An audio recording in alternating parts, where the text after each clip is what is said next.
Assalamu alaikum wa rahmatullah. It's your boy Black Buko here with you again. Alright, part 2 of the last video, dealing with erectile dysfunction for some of our brothers who are out there. As we said from before, just a quick recap, this is a serious issue that many men are trying to handle and many women are trying to be patient with. So now I'm gonna try to touch on a few more solutions than I did last time. Yes, last time I mentioned a few different herbs. If you don't remember, you can go back to the previous video.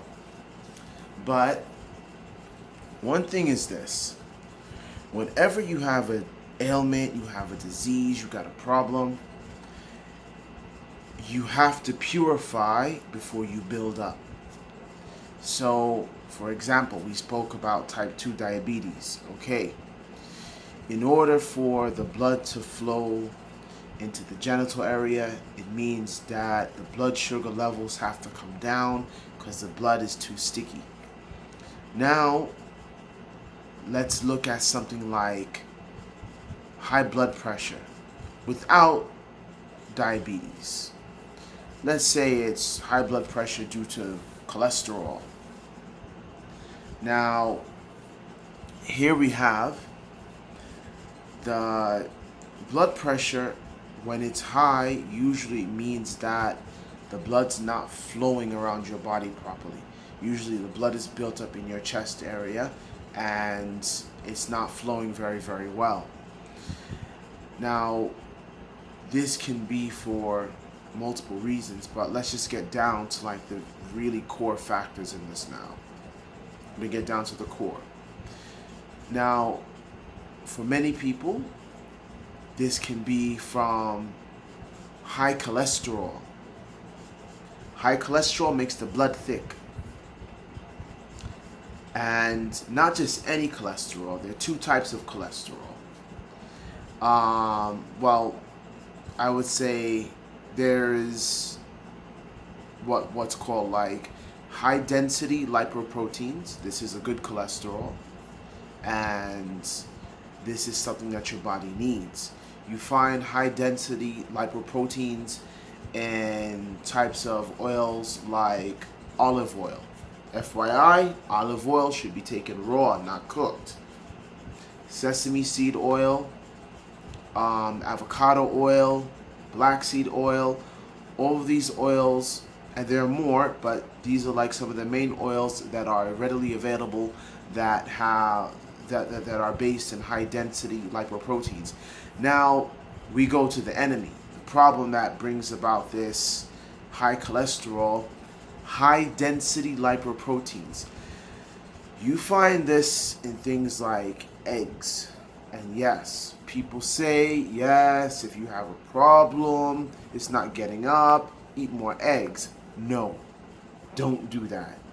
Don't do that. That is not the right way to go at all. Eggs are extremely high in cholesterol.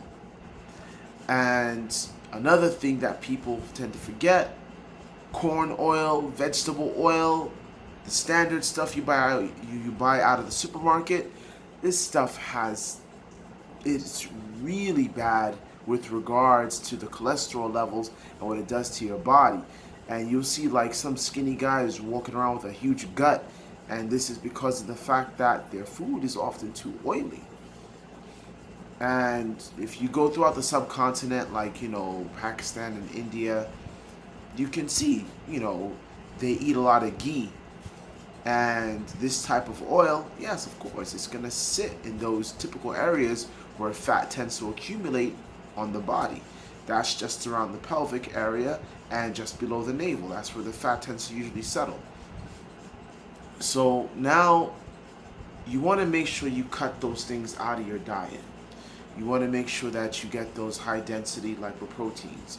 But then, once again, you need to go back a little bit further, because you want to, of course, loosen up those arteries, and then you want to make sure that blood is flowing really, really smooth. So, your friend is water. Water is your friend. Water and vitamin D.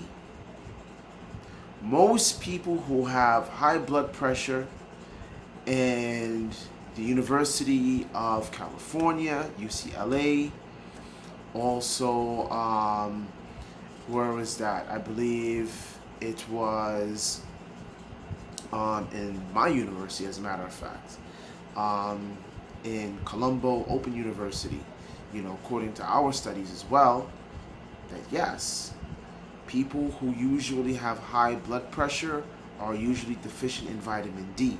Now, vitamin D plays a number of big roles in your body.